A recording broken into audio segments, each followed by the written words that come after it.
Good morning, everyone, and happy Friday. I hope everyone's staying nice and warm today.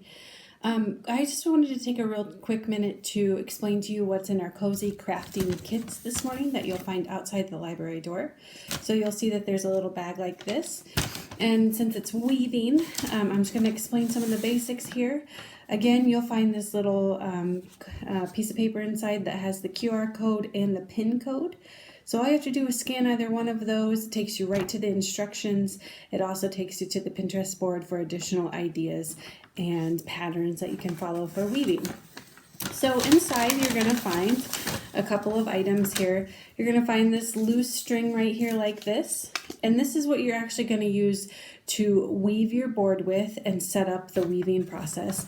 There's an instructional video that shows you exactly how to do that. You're also going to find another one of these. So this is just a weaving needle. So you'll see that it has a pretty big opening here for that thread to go through, your thread right here to go through. And that can help you guide it through the weaving process. It just makes it a little easier to hold on to the thread. You don't need it, but it does help out a lot. If this is still too small for you or for your child that you're helping with, we also have used popsicle sticks, craft kits, things like that in the past that are just a little bit bigger. Anything even like this size, even if it's a sturdy piece of paper or cardboard that you use. And all you do is tape the string onto it. And then that just helps little fingers get it through the weaving process a little bit better.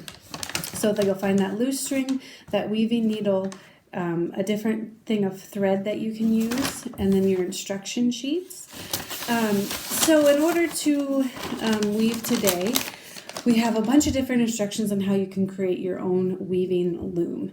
So it's going to be really easy to do, and a lot of them are going to be involving cardboard. So I just wanted to show you how easy it could be. Any kind of box that you get, a lot of us are having stuff delivered these days. The string that you have in there is going to be plenty big to cover any one of the flaps. So all you would have to do is remove one of these flaps here, and if you just cut it right down the seam, that string in there is big enough for that. And then there's another instructional video that'll show you how you cut notches out of each side of the cardboard to help you create your loom. So I hope you guys have some fun in learning this new craft today, and look out for next week when the next couple of weeks we'll have origami and puzzling. So I hope you're having fun and staying warm and safe. Have a great Friday, you guys.